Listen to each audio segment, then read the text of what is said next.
Dance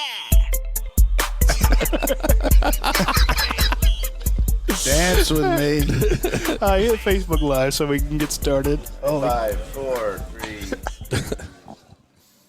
Let me make sure I'm recording here real quick. Yeah, I'm recording. All right, we're good. Hello, everybody. Welcome to the UGASports Live Podcast. My name is Roddy DeBulce. I'm joined by Jake Roos, the recruiting insider at UGASports.com, and, of course, Jim Donnan, the former head coach of the University of Georgia Bulldogs, Hall of Fame coach. I'm trying to talk as fast as that Jimbo Fisher press conference. Man, he was blazing through that, wasn't he? Man, that guy can. He had some stuff to say. He needed to get it out now. Take a breath, Jimbo. So Jimbo Fisher will be in Athens, sucking up all the oxygen this week as he burns through his pregame and postgame press conferences. We got a lot to talk about the Georgia. Texas A&M game that's coming this Saturday, but we want to review the Georgia Auburn game from this past weekend. Georgia, third-time SEC East champs with a date in Atlanta in a couple weeks. So go ahead and get your questions in. If you're on 365 Game Day watching on Facebook, give them a like. And if you're watching us on YouTube, go ahead and hit subscribe and hit the little bell, which will let you know. It's a notification bell, so that when we're up and running, it'll let you know that we're up and running.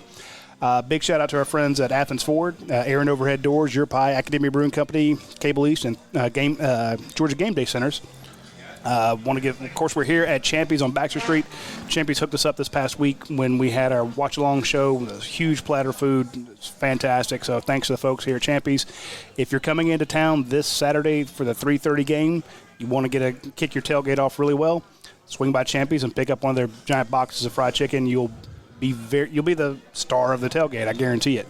If you have questions, you can put them on the YouTube page, or you can put them on Facebook. We'll try to get to them. We're going to answer questions, of course, from the dog event first. That's at UGASports.com. Those folks get priority because they pay our salary. So that's just how it is. So, Coach, I want to jump right to you. Can you give me your impressions of this Auburn game? I know a lot of people were. Yeah, I just want to ask you both the question here. You know, this is a time machine question here. Okay, so it's going to really test your mettle. Let's go back to Saturday morning at 8 o'clock Central Standard Time, which was 9 o'clock Eastern, and you had a chance to get a look into the future and saw Sports Center that Georgia won 21-14. What would you have thought at that time? If I'm a Georgia fan, I would have been thrilled. I would also have assumed that it would have been a much No, you don't. I mean, would much you closer. Sure. I would have assumed it would have been a much closer game throughout as well. Well, you know, I think, like I said on the Watch Along show, there's a lot of things that you can find that were wrong at the end of the game and what happened, and the way that's the peaks and valleys of games. But you got to look at the fact that you're playing against an extremely talented team on their home field in a big rivalry game.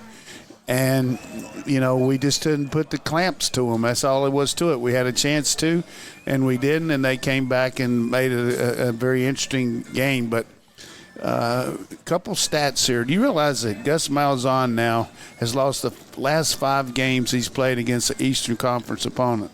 3 of them to UGA. Yeah, we've beaten them 3 times in a row. Florida beat them this year. Tennessee beat them last year. His record right now against the both groups, he was 3-5 last year in the SEC, and right now he's 4-3. So, you know, he's going to have, if he loses here, he's going to have a losing record in the SEC if they lose to Alabama. But from our standpoint, I thought it was a brilliant game plan by both sides of the ball, the kicking game. We talked about Camarja just had a thunderfoot game, 11 punts for 51-yard average.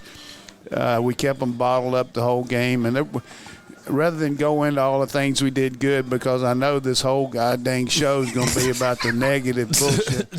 So I'm just going to open it up and open up my veins. I brought a couple of I've got a doctor over here who's going to give me a blood transfusion here to find out what's all wrong with us. But I'm just going to tell you this right now. We're going to need every person that's got a heartbeat to be in Sanford Stadium with a positive feeling on Saturday at 3:30, because we're getting ready to play a team that's very capable of playing with anybody in the country. Who's the number 3 team tonight? Clemson?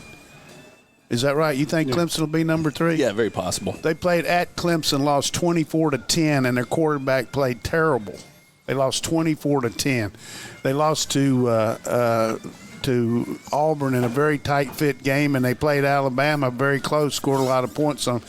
Easily the best quarterback we played against since last year with Tua, and a very well-coached team. Got the Ray guy back for the punter, although he didn't get nominated for this year. So very conventional team. I haven't seen a 2-back team in a long time. This team runs 2 backs, a tight end, and 2 wide receivers along with a quarterback. You don't see that anymore with all the spread stuff. Hey, why don't we go to the spread? Why don't we do all this? They run 2 backs. Kirby said it was almost like the modern-day version of the triple option. He said it's so rare to see it that well, they don't run the triple, but, I mean, it's a modern-day version of split back. It's the old split pro, when you have 2 backs, a quarterback. He's in the gun some, but Jimbo Fisher's a very good tactician, and but we got good people on our side too, and the negatives for us were the 9 3-and-outs, but we had 3 brilliant drives, and we took care of the ball. We continue to be among the best teams in the country on turnovers. We've only had, I think, 8 this year, so 4 fumbles and 4 interceptions. One of the interceptions came when Bennett threw one against, I think, maybe Arkansas State, But hey, that's enough for my monologue here, monologue. But I wanted your overall thoughts, and that's a good point. I remember during the watch along, you kept saying 88, that straight 88, and they had an 8 in that second half, that 88-yard drive. I think of brilliance, especially the way it ended, and I think you scored on 25 plays. They had 3 touchdowns. The other plays did not get a whole lot of yardage, but at the same time, I agree with you what you said, Coach. I mean, the line was 3? You win by 7. You win by a touchdown on the opposition's field to clinch, And only ran 49 plays. Yeah. We ran 49 plays and scored 21 points. 16 first downs was pretty good, too, with 49 plays. That's, 1 out of every 3 possessions. But the biggest problem was just the 3-and-outs where we just looked like we hadn't even practiced on some of those negative plays. But they beat us at the point of attack. We had a drop pass that would have put the game out of reach by Wolf. So the what-ifs and all that stuff I can't get into. But I will be glad to be very rational and answer some of these questions, because I think that's the big deal today, because we can talk about, hey, how great it was to win and all, but people are going to talk more about what's wrong than what's right. But let me tell you something. I feel like we're going to get after LSU's ass. I feel good about that. Here's some stats for you. How many yards passing did Ellinger got against them? 400 yards in the first game. How many points did Vanderbilt score on them? 38. They hadn't scored 38 on anybody in forever. How many yards did Ole Miss get them? 600 yards. Florida's quarterback passed for 300 yards. Tua passed for 400. Najee Harris rushed for 100. LSU, hey, we're going to be playing on our home field.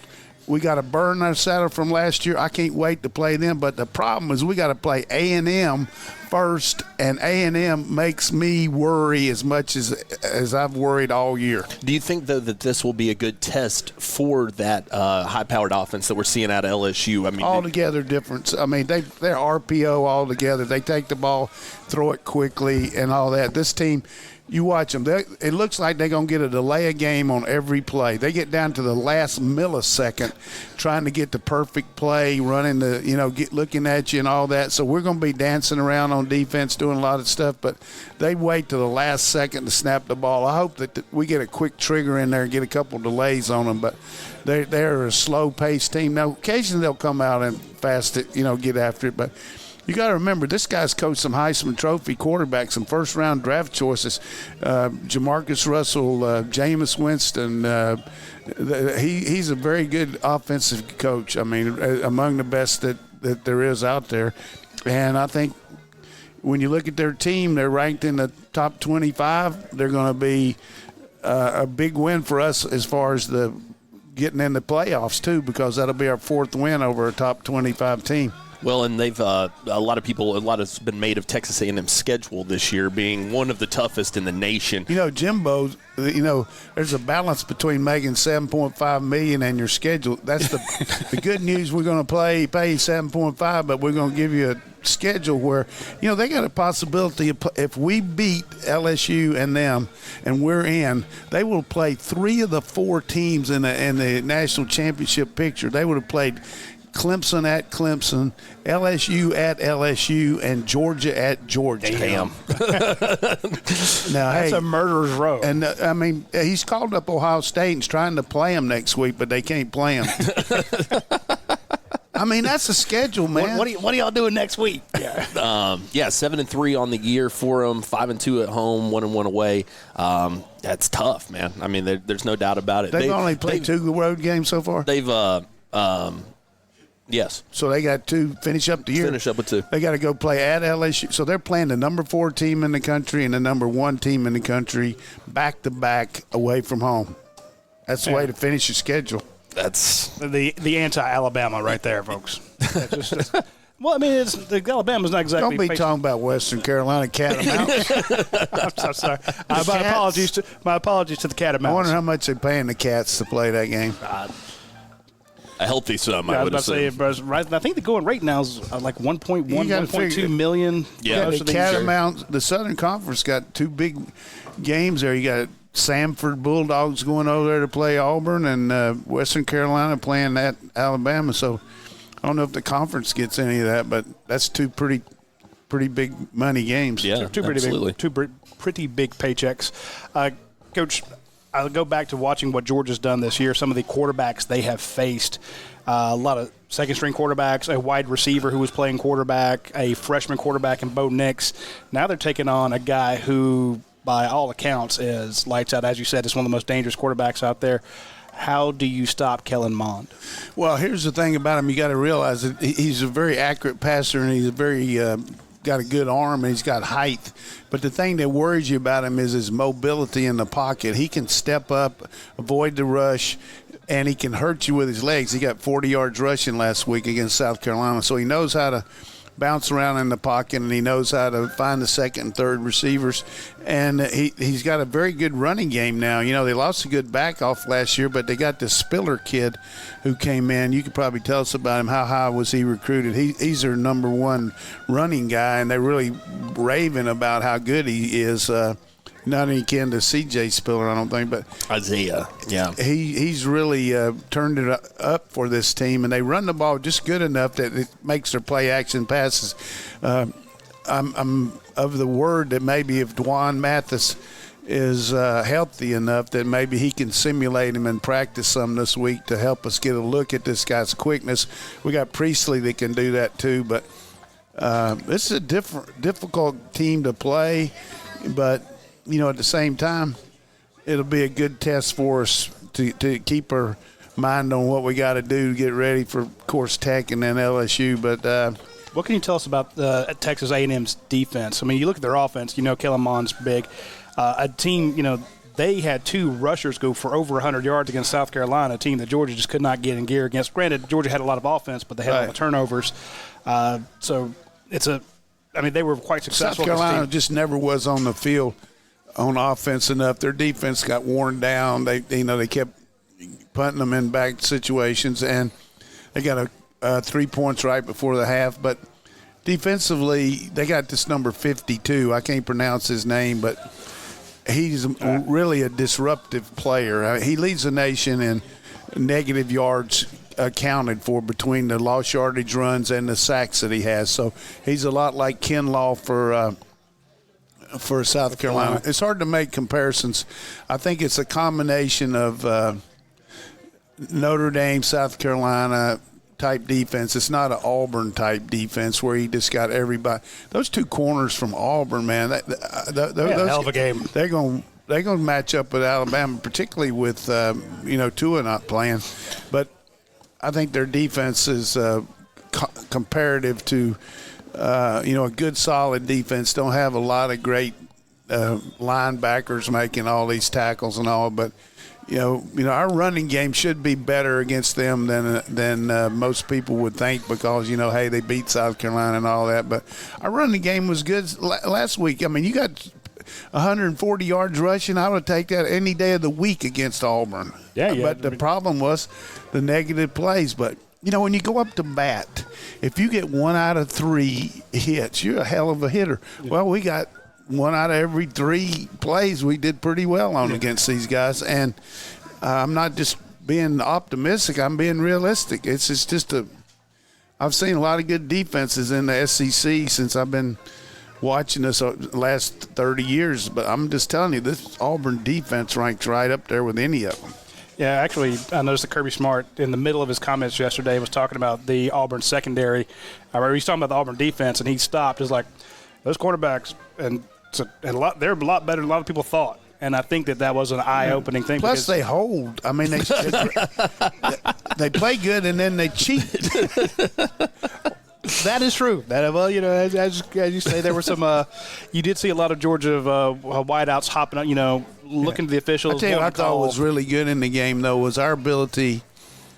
After the first series, when they had a couple big plays, was our ability to tackle those guys immediately after they caught the ball. Their runs after the catch until the middle of the fourth quarter were just not many over 2 yards, And this Swartz kid is very fast, and Williams. I heard somebody said that Williams wanted to come here. We didn't take him, but that kid from Seth Williams. Seth Williams. Yeah, and he had that was a mistake. He's from South Florida, right? I believe so. Yes, a great player. A kid that I've really he just caught enjoyed another watching. pass. Yeah. He just caught what did he catch 13, and he was hurt.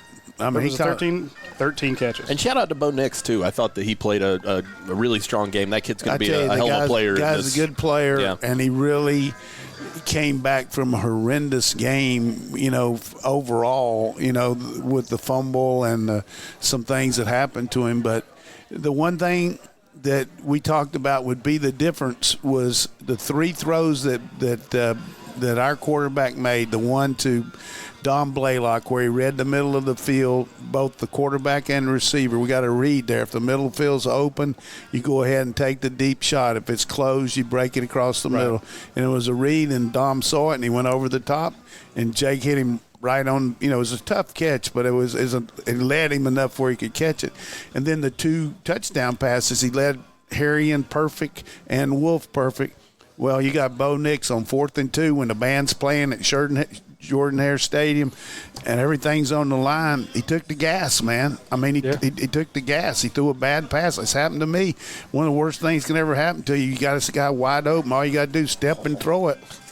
And he threw a terrible tie game pass. At that point. Terrible pass. Yeah. But, Jake hit 3 for 3 in the clutch. This guy missed that one. Yeah.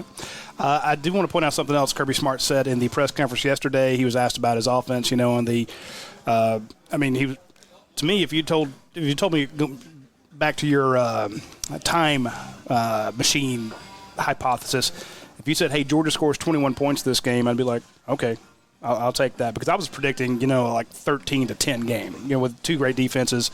You tell me Georgia scores 21, take that all day against that defense. Kirby Smart wanted to point something out. He said, yeah, because he was being asked, of course, about the 2 yards that Georgia got in the fourth quarter. Granted, they only had the ball for 5 minutes and 12 plays or something. He said that, these guys, you don't need this imagination, and he was quite pleased with his offensive coordinator and the offensive staff. He said, look, it's not like they don't know that there are other plays out there. He said, you have to match a balance between practicing what you're good at, practicing what you can do. You don't need to install stuff you've never done before. But they did design specific plays for Auburn, for that defense. It happens every week. They design specific plays within the framework of what they can do and what they do well. And I want to go back to that one play of when they bunched up at the line of scrimmage, and you're expecting that handoff and that play action, which they hardly ever run. You watch those 3 linebackers jump towards the line of scrimmage because they're expecting DeAndre Swift to get it, and then he gets a little peel-off from Eli Wolf, who holds his block up, and kid's wide open. Interesting that you say that, because we got a question about it over here on the vent at UGASports.com. Nate Doggy Dog 401 says, can you ask Coach Donnan about Nate Doggy Dog? Can you ask Coach Donnan about the problems we present to opposing offenses by using a number of different looks and personnel packages? Seems like we've had an answer for just about everything we've seen so far. Yeah, I think what he's talking about, you call groupings of players, like they call them by numbers. If you got 2 backs and 3 receivers and all that, you got 11, 12, 13 personnel. People call them names and stuff like that, but you got to substitute your defense based on what the offense has got to do, potential. If you got 4 wide receivers, you're probably not going to have as many D linemen or as many linebackers. You're going to add a nickel or a dime back. If you got some big old guys in there, you're probably going to put an extra defensive lineman or extra linebacker in there if they're in a power set. And we were in a power set look, and then we shifted to a wing, and they didn't react to it very good, and we hit Harry. And the other thing we did good was we ran some perimeter tosses where we not necessarily toss sweep, but the quick pitch where we crack back and then put our lineman on the perimeter guy, and Thomas made a good block. But that was a big first down we made at the end of the first half to get us going on that drive. But the thing I would say about the personnel groups is that if you can do multiple things that the group doesn't look like it can do. So, for instance, if you're in a power set, you're thinking you're more of a run team. If you can throw the ball, always remember a guy said his edict for his team was throw something good off your best run. If you're able to throw something good off your best run, then it's going to open up the run and it's going to open up the pass. So if you're in a power set, you need to be able to throw the ball. If you're in a spread set, like last year, what Chaney did against Alabama, we played 4 wides, but we ran the ball really good to the soft side of Alabama's defense. And so what his question's very good. We try to do as many things we can out of different groupings and get different guys in the game. For instance, on defense, we put a nickel package in to rush the passer. We saw Trayvon Walker, those guys. Same thing on offense. We got some packages where we put Cook in with Swift, where we put 2 tight ends in, where we put Mays in as a tight end to give us an extra blocker. But I would say one thing that really hurt us in the fourth quarter the other night, and I thought Salyer came in and did it good. We played the whole fourth quarter with our 3rd offensive guard, Yeah. And throughout the game, we did a pretty good job maintaining the line of scrimmage, and Salyer did okay. But Mays had some really good blocks on 5 throughout the game early. And played without Cager again. He didn't your go-to guy. Yeah, I want to go back to the hypothetical Saturday morning, time machine. Hey, Georgia's going to score 21 points. Cager's going to get 1 pass and then be out of the game. Yeah. Oh, and you're going to have to, we were worried about from the offensive line standpoint going into that game. How's Trey Hill? How's Cade Mays? How's Hill made it too. Yeah, but we didn't know Hill was going to play. You just weren't sure. We put in our 3-2-1 column that he was taking snaps for the first team, but you just didn't know how it was going to last. We got a sample around here. We're getting some of that okra. Hey, Bill asked a good question before he came in here, so we can give him at least 1 piece of okra. Pass it around here. Let everybody in here take it. It's good. Let them take it. So if I hadn't known that table, we wouldn't have passed it over. So for those listening in your workout, if you're we have a fantastic tray here of fried okra at Hush Puppies from the folks at Champy's, and Coach Don is passing them around the restaurants for not everybody to try. Anymore. That's it. Well, he is. I said 1 or 2, not a handful. He's quickly snatched it back. But I'll go back to the Saturday morning. If you say Georgia's going to be able to defeat Auburn, scoring 21 points without Lawrence Cager, without Cade Mays, without Ben Cleveland, you're going to have to go to Jamari Sawyer at guard. And I do want to give Marlon Davidson credit. He got a sack against Andrew Thomas. Yeah. That's 2 Sunday players going at it. So I want to give Auburn a little credit for having a good defense. Shout out to Andrew Thomas too. If you haven't watched Film Don't Lie over at UGASports, that play where he blocks 3 dudes is unbelievable. You stole my thunder there because I was going to say he loses once. Yeah. After that, he becomes a man possessed, starts throwing people around, and Georgia runs behind him. He does block 3 people. So check out Film Don't Lie at UGASports.com. Another thing. But for you to win with. Let me finish this. Yeah, finish. When you are able to win that game without Lawrence Cager, without an interior starter, without your interior backup against Brown and guys like that, give both sides of credit. That's a hell of a game. It's just reality. No, not an excuse. Just saying. People think you're just supposed to plug people in and go, but two other things that I think happened in the game that had nothing to do with the game itself, but shows you the human frailty of a football game is so immaterial compared to what happened. First of all, the incident happened to the young lady where she almost, where she got hit on the sideline. I mean, that can happen. You see it over and over. We saw a game where a girl got hit with a ball on a pass against Louisville, against Notre Dame, and things like that. But something that hasn't even been said that was really a harrowing thing before the game. You know how our trainers go to the game before the game and set up all the stuff, and we got managers doing the same thing, and then the full-time managers and trainers are with the team, and then they bus over there. But a young trainer for our team was out there before the game, and you know how they have these bomb squad dogs and everything around. Well, one of the dogs got loose and attacked one of our trainers, and had her arm with its mouth on it, and some multiple bites and everything. And our whole staff's looking at all those young trainers, and very psychological, terrible. The girl ended up being okay, had to go get treated for it, and then he attacked his handler and was biting him too. Goodness. So I had to put that dog down, man. That's terrible. But I mean, had you heard about that? I had not heard about that. Yeah, but that's and our kids were very upset about it. When the coaches and trainers and all got there, they told the coaches and everybody about it, because all these. This is part of your team. This is part of your whole deal. Somebody you see every day. But it was a tough deal. I mean, you got to have those dogs and stuff. And I mean, I don't know why it happened, but they got to search for the bombs and all that. But I really felt for Brian too after. It showed a lot of empathy. He was. You could tell he was really shaken up. He actually after all tweeted out happened. something today about it. Yeah. He actually retweeted her photo. She did end up getting the great shot. So shout out to Chamberlain Smith. Really glad you're okay. That was a scary moment for all of us on the sidelines for sure. Do got a quick question here. ZXBY 140 on the dog vent says, to my somewhat untrained eye, our offense has gotten more diverse in its looks over the last 2 to 3 weeks, with plays under center, more motion, play action. What does Coach Donnan's well-trained eye see in that regard?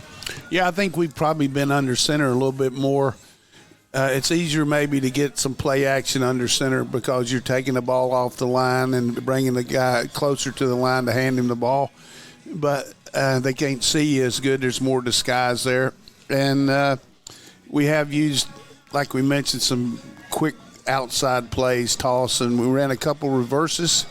One against the week before where Robertson made some big yards, and then last week Karis Jackson 10 yards on one, which was good. So the only thing that I always felt like a play caller or anybody, if you're running the thing, the more first downs you can make, the more you can get it rolling. You know what I mean? If you look at us, when we made those 3 long marches, we were making first downs. We were really rolling. But if all of a sudden you call a pass on first down and it's incomplete, now you got second long against these guys. Or if you throw a waist down pass on 2nd and 3 and now you got 3rd and 3, that's where you end up with a lot of or you get a drop pass. I mean, Wolf's he's done some great things for us, but that drop pass was huge.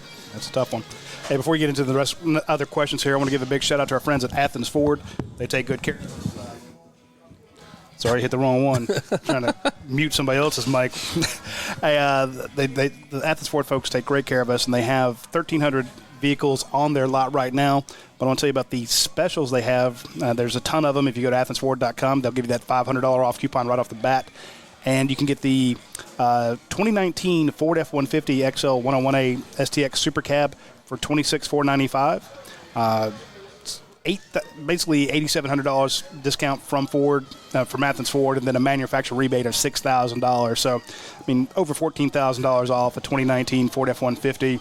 The 2019 Ford Ranger XLT is $10,000 off. The 2019 Ford Escape is under $1,800. I mean, so all these 2019s that they want to move out as the 2020s are coming in, the deals are ridiculous.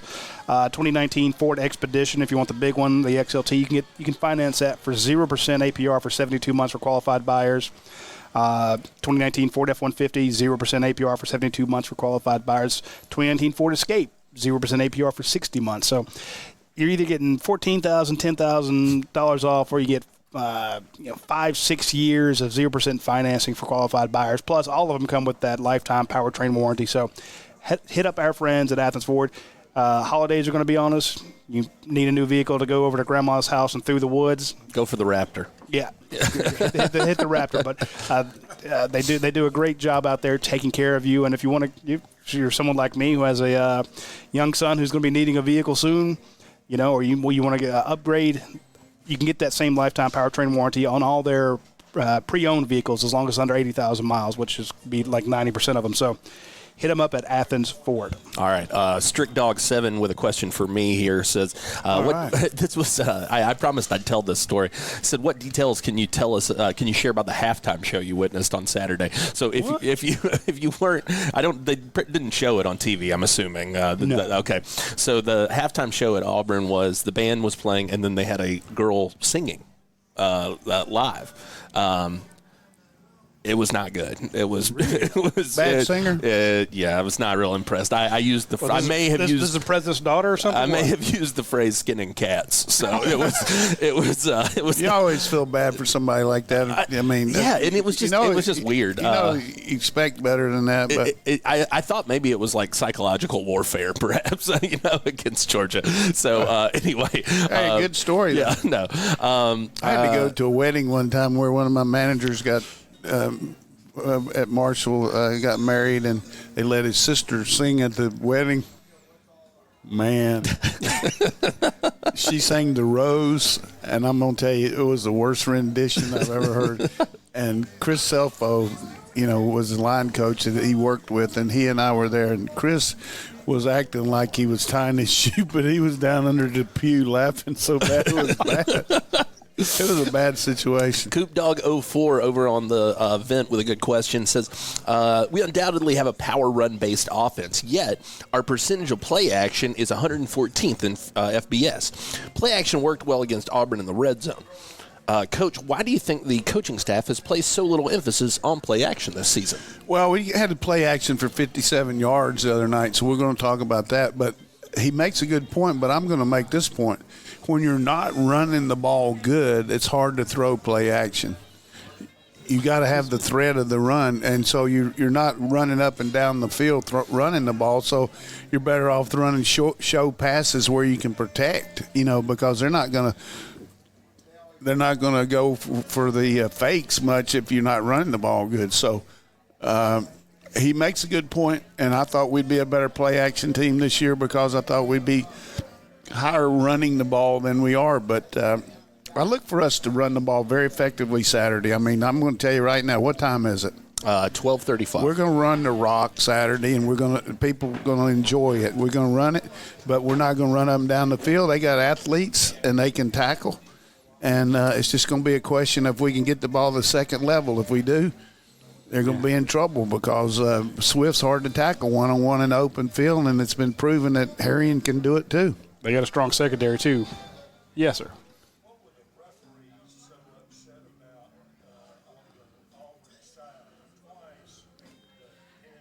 Yeah. Yeah, I think so. He's asking about the – go ahead. So we have a question here. What were the Auburn – I mean, what were the referees upset about? They were yelling at the Auburn coaches apparently twice. I never got a good answer to that. Coach? I think it's more about sideline warning about being on the field. Gus, it's just a question of Gus is whether he's going to be past the hash mark when he calls a play. I mean, all of us used to be it's just ridiculous how much on the field he is, and he doesn't even have a get-back coach.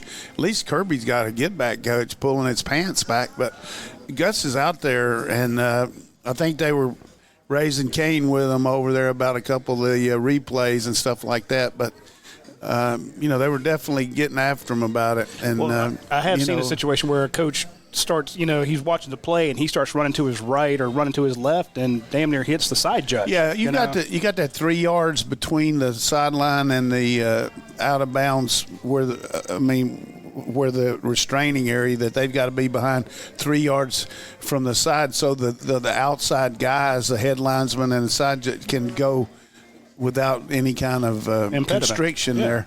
So that was probably a little bit dead. But, they just probably got tired of Gus crying and moaning the whole game because he has a tendency to do that. Well, especially after one of their passes was determined, they overturned a catch out of bounds. They lost their minds. Yeah, he said it was a pro catch, but you got to remember they play on Sundays in the pros. Yeah.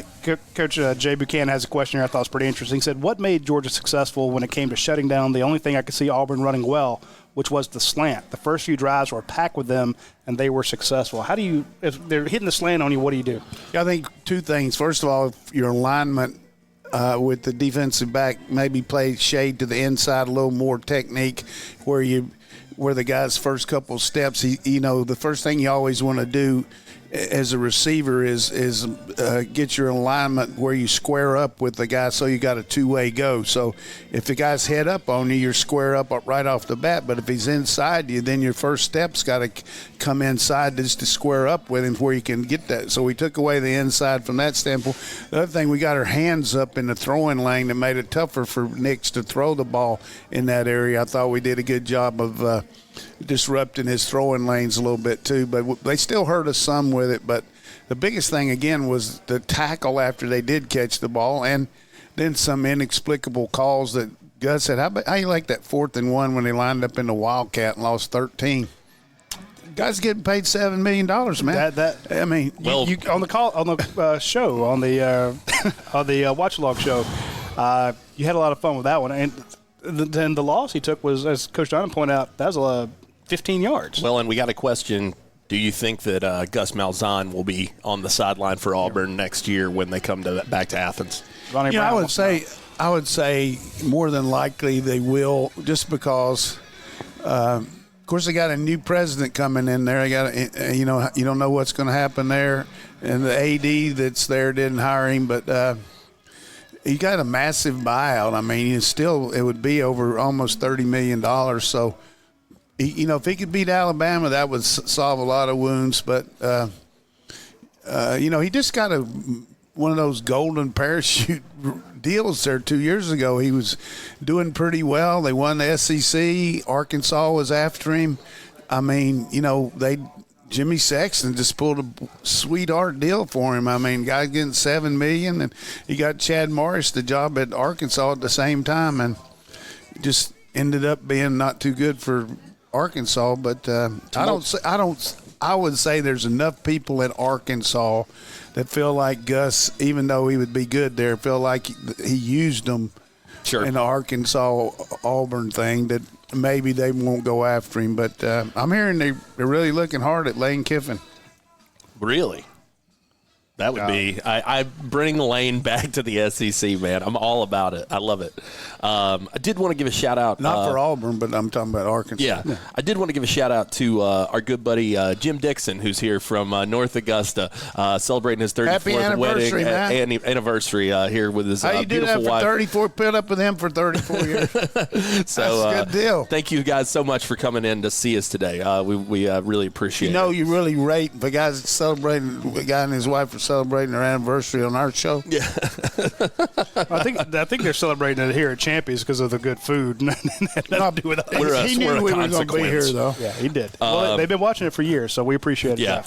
M. Hick 007 on the board, got a lot of recruiting questions today. Says, looks like Zykevious Walker and Jordan Birch will be the next two on the list to make decisions. How do you feel about them choosing UGA, and who on the current roster would you compare them to? Well, Birch didn't come in until the 19th, is he? Yeah. Oh, I'm sorry. Holy moly.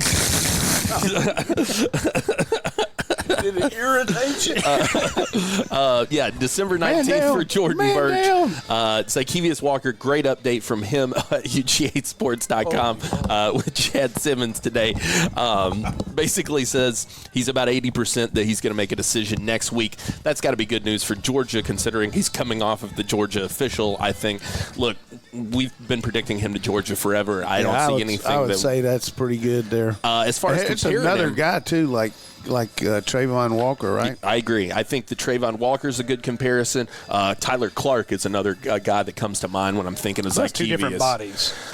Zykevious, I think, is built a little bit more like Tyler, personally. But I think he's big. But I think he's I think he's tall. He's not real much. He's got a lot to put on. But I tell you, I stood beside him this summer when he's over here for camp and just talked to him a little bit. And boy, I tell you what, if he didn't come to Georgia, I'll be shocked. I agree. Based on the way he was acting, the way the coaches and the players were interacting with him, and different things have happened and all, but.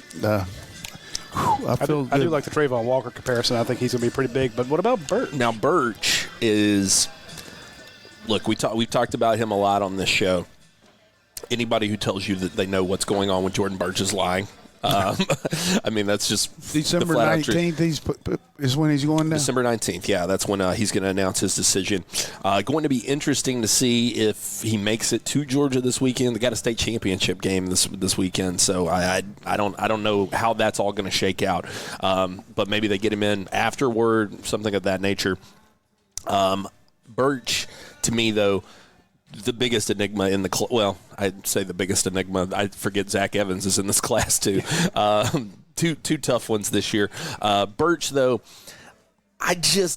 because of how involved his mom is in this recruitment, I have to feel like he ends up closer to home. I think that that's just my gut feeling. Just trying to read the tea leaves. It's 150 miles, Columbia, but I think that. Us losing to South Carolina helped them, any credibility they needed. But, boy, that guy's a difference maker, too. If you had him and Zy Walker and Carter and Brunson. Oof. Not bad. Well, that'd be like your 4 strong defensive linemen with your 5 strong offensive linemen you got coming into this class.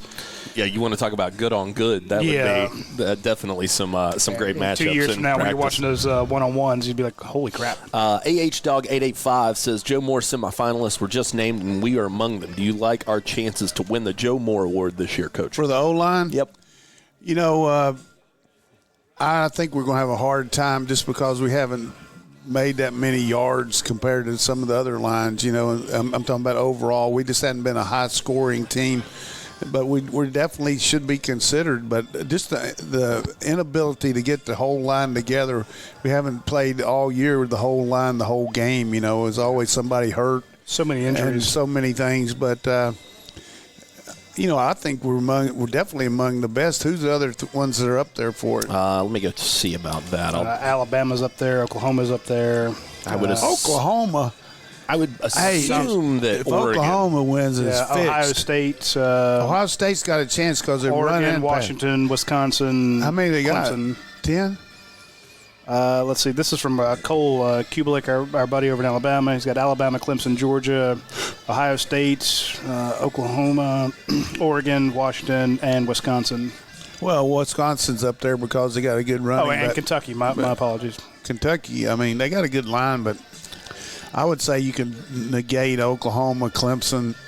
Maybe Clemson's okay, but Ohio State's going to be right in there because their run-pass ratio, that J.K. Dobbins. And I think Oregon. But, how about Justin Fields right now? 41 touchdowns and 1 turnover. Yeah, no kidding.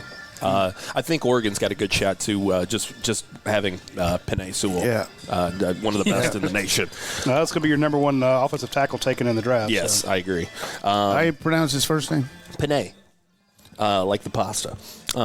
Good.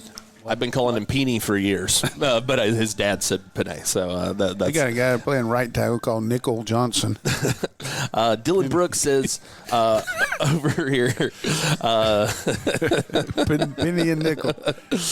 Dylan Brooks says Kirby has traditionally struggled with running quarterbacks. What type of defensive schemes can slow down a running quarterback? You tell me anybody doesn't struggle with them. I wish I knew the Exceler for that because you got to stop the pass, and the best way to stop the pass is play man under 2 deep zone. You can't play it against a running quarterback because he breaks the line of scrimmage, he's going to run for 30, 40 yards because everybody's playing man underneath. So then you could start playing man free. You got to have somebody in every gap because if he breaks it. So The biggest thing is just have your fits for your runs from a standpoint of play the run strong, and then when they do pass, have a spy on him. That's the best thing you can do. Just play everybody else and then play a guy on the quarterback in case he breaks contain. You got a chance. And we did a pretty good job with the Knicks the other night. He got 40 yards, but still 40 yards is 4 first downs. Interesting question here from Magua. He says, CFB playoff question and Coach Donnan's opinion. He says, in 2017, UCF was 13-0, but left out of the college football playoff because of their weak schedule. Fast forward to this year, Clemson, who will likely finish 13-0 with what is one of the worst strengths of schedules in college football history. Suddenly, the college football playoff committee doesn't have a problem with a team that has played a weak schedule. His opinion on the differences. Well, I think the difference is where you start out has a lot to do with it. Clemson started out high in the deal. UCF wasn't high, and they kept moving up, but it's hard to jump over these teams when you don't lose and you keep winning, particularly by the margins that Clemson have won. You know, they started out 6th or 5th in this deal, the first one they had.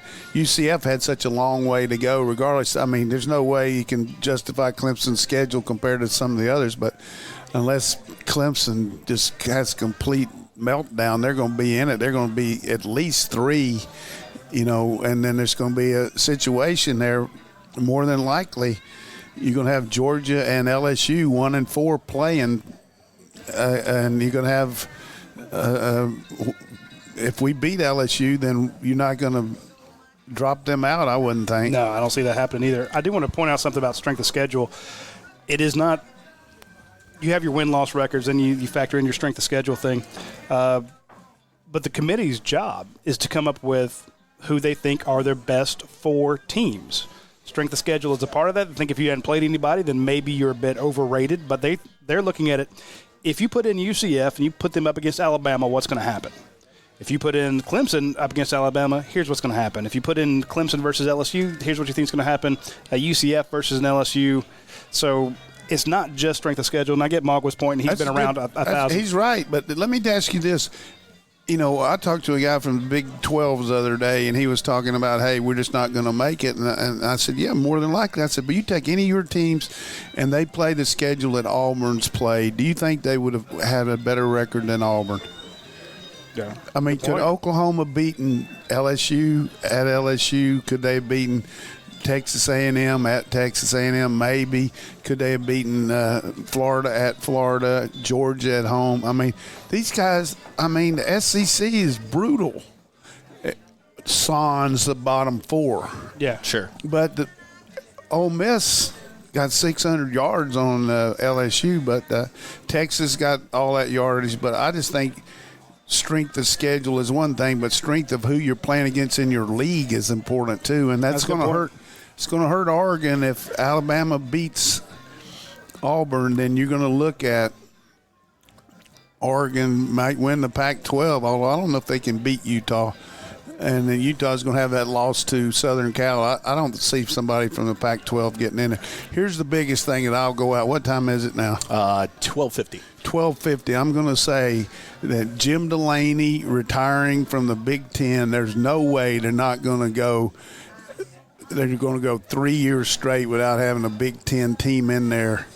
Yeah. Even if they've lost one time. Minnesota could get in there with one loss because they would run the table and beat Ohio State in the game or something like, I just think this is a Jim Delaney memorial. Get one team in from the Big Ten Conference. I can see it. Would not surprise me at all. The commissioner, I've got to say, he's the commissioner, been there for 35 years. Played basketball in North Carolina when I was there coaching. He was a good player. And he was one of Dean's favorites. Come on, Jim, can't you? Nope. Don't knock me off here when I'm doing Dean Smith. He said, come on, Jim. You're going to be a commissioner in the Big Ten and you're playing defense like that?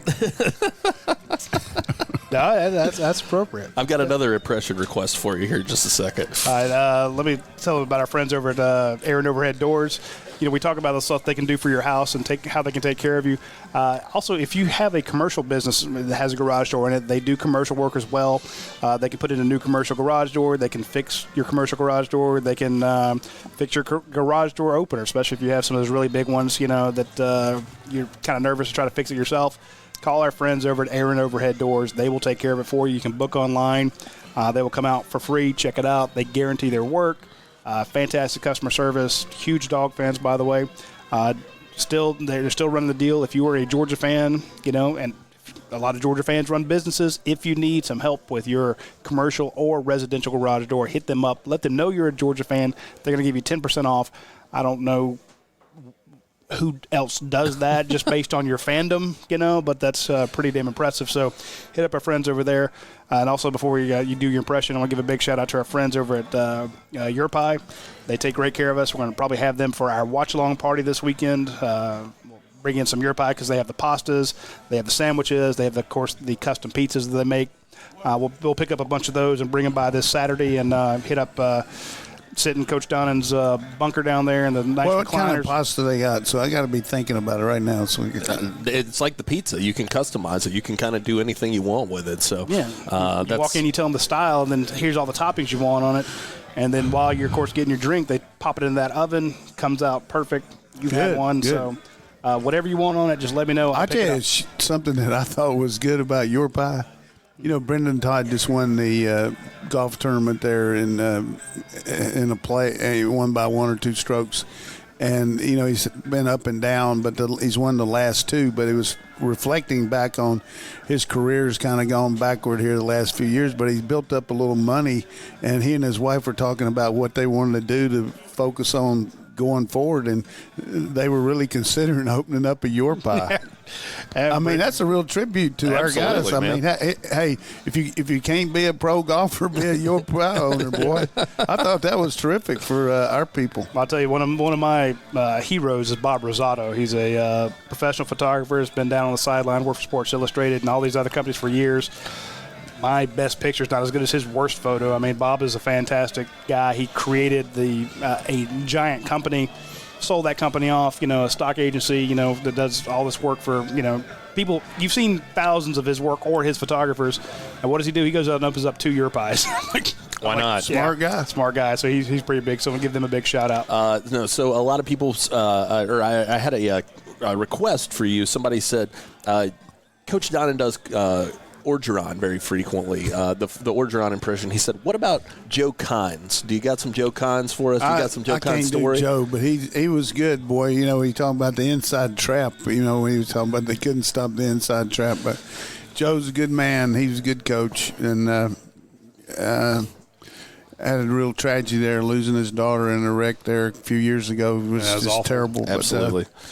But, somebody else told me, my neighbor said one of Coach Donnan's downfalls was he lost good coaches after his first couple of years. But you think Doug Marone's a good coach, or do you think Gary Gibbs is a good coach? They're okay. So we lost Chris Selfo and brought Doug Marone in.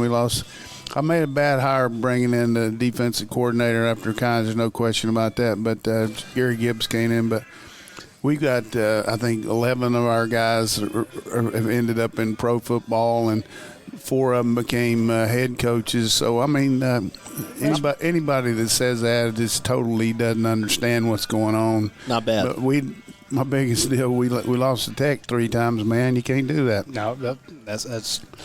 But nothing happened with our coaches. That we ended up getting some really good coaches. I mean, I've seen your phone. I see who called you. Rodney Garner in here. I mean, we lost a good coach, and Rodney comes in. So, but I can't say that because I'm not on the vent. But I told my neighbor to tell him that.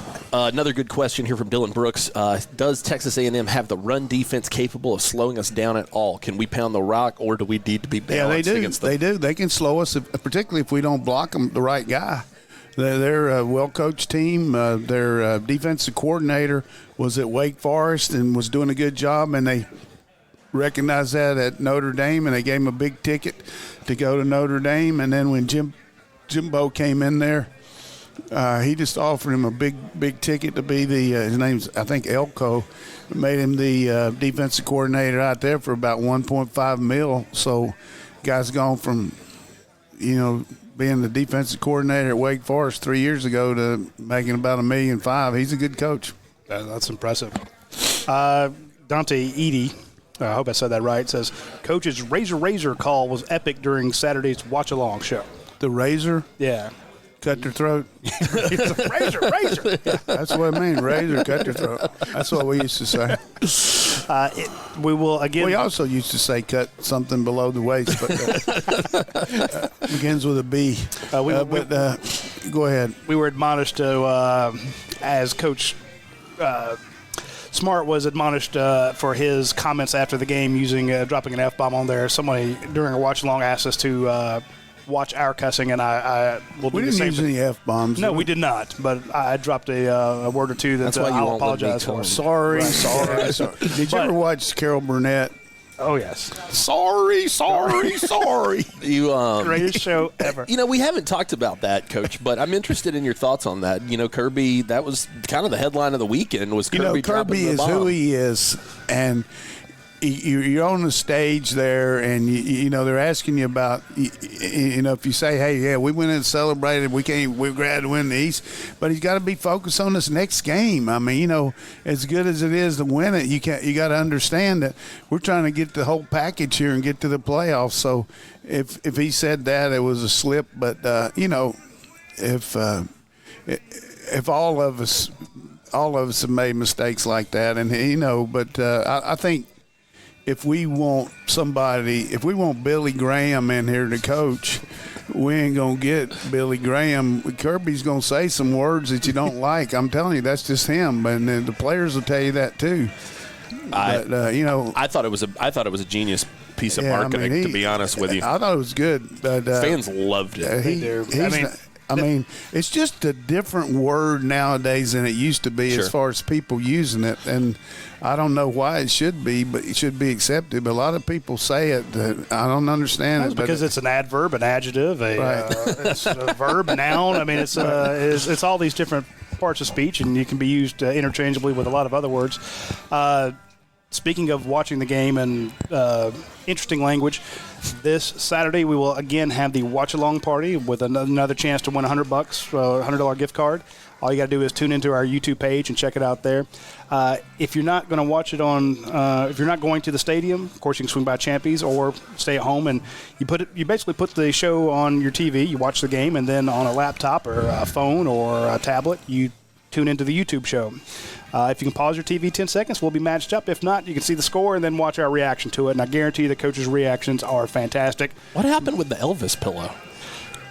Well, you got to watch the show. You got to watch the show to see what happens with the Elvis pillow. The reason I broke out the Elvis because, he's been hiding in my basement for a long time.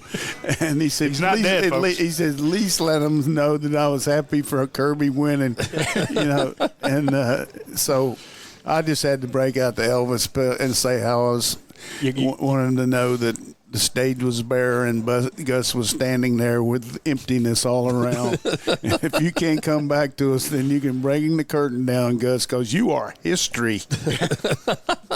That's what happened with the Auburn pillow. So there you go. Stuff like that is what you get on the UGA Watch Along show at UGASports.com. Also, I like Gus. I think he's a good coach. I really do. But, I like whipping their butt. Seriously, what is it? Georgia now 7-2 against them, 12-4 in the last 16 years? Yeah, pretty unbelievable numbers. The fact that I remember when they were behind in the series, now they're padding that lead. Another thing you can do is if you want to watch the game, swing by Academia Brewing Company out on Atlanta Highway. They have the specific area, to watch the game with the huge projection TVs. It's everywhere. You get great beer, great food. They even have a beer called Game Day beer out there, and of course all their. And they had that Phobia beer that was 13%. Yeah. They have some fantastic stouts because it's winter. They still have some sours, I'm sure.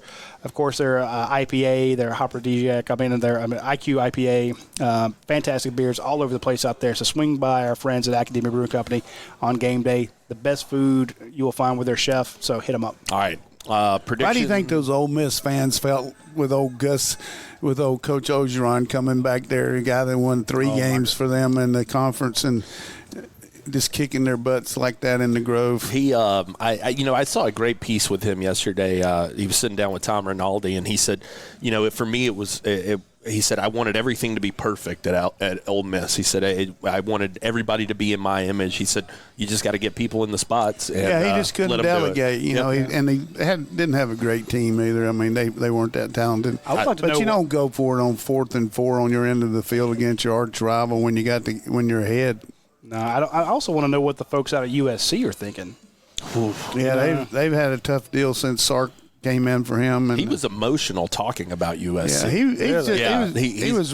really did a heck of a job out there, and he just kind of. I never forget when he took over that day out there after they let Lane go. They said, "What are you going to do?" He said, "Well, we're going to let people watch practice, and we're going to have cookies after practice." So eating those cookies have made a lot of difference. Now they eat gumbo down there at the other place, but you never know how something's going to work out. And I am second time around. I've been one of those guys that says, why do you hire a retread? This guy was at this other school. He was mediocre, and you hire him just because he's a head coach somewhere else. Why not give a new guy a shot? Where somebody needs to be going after the Dell McGee's, the Mike Bobos, the Kirby Smarts, former coordinators. But it seems like, especially in pro sports, if a guy was a coach somewhere else, a head coach, they seem to get that job.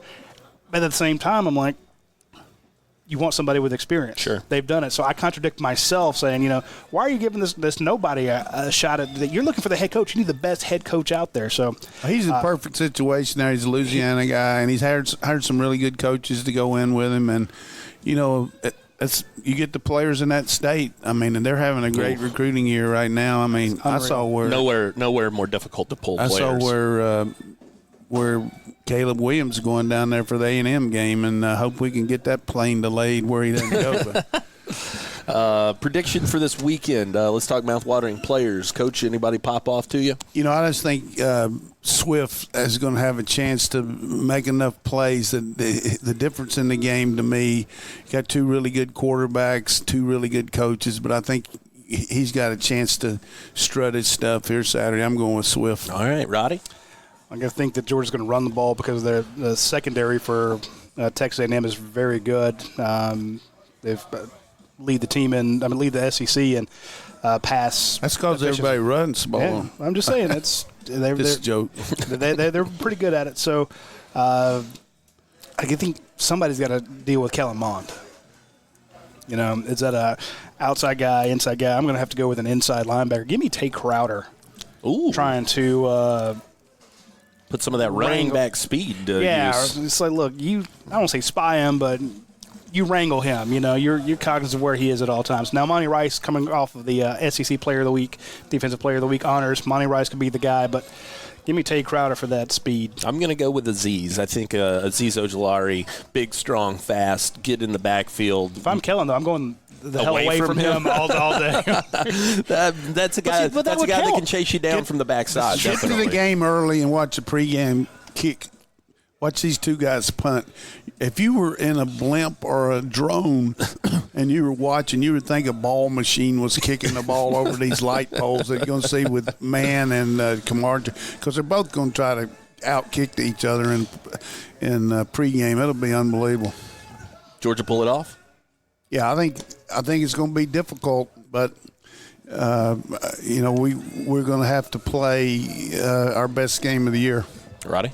They're going to win, but this is the exact same prediction I had last week against Auburn. I said Georgia's going to win, but people weren't going to be happy about it. I was dead on because people weren't. To be fair, that's always how it is. No, but a lot of times, Georgia covers 3 weeks in a row, and 2 of those weeks people were pissed off about it. It's like I don't understand that. I don't either. It's like, hey, you're a 3-point favorite, you win by 7. Why are you mad? Hey, you're a 14-point favorite, you win by 21, and you're pissed off about it. I just don't get it. How many quarterbacks ever played at Georgia beaten? Never lost. Well, I guess Fromm lost to Auburn, but Tennessee, Auburn, Florida, and Tech what a record. That is not too shabby. 3 SEC East champions. You look at that Richard LeCount, Jake Fromm class, 3 years, 3 SEC East titles. Not too bad. Played for one SEC outright title, 1 national championship appearance, and this one's not done yet. This Saturday, we're going to be in the playoffs. Yeah, I think this Saturday you have a situation where Georgia maybe wins by 7, 3, 7, 10, something. They won't cover, and people be like, well, they should have covered, which the previous weeks when they did cover, people were mad. When they don't cover this week, people will be pissed off. Well, if they want to not be, just take the points then, and then be glad that Georgia won. Me, I'm betting the over. Yeah. I'm betting the over. Really? What is the over? What's the point total on this? I saw it earlier. I forgot it, but when I saw that, I'm like, I'm taking the over on this game. Well, they were right about our game. The over was 40 and it was 35, right, against Auburn? Senior day, big recruiting weekend. I think they pull out all the stops. I think Georgia wins big. So you're predicting black jerseys? Yeah. Yeah, you heard it here first. No doubt.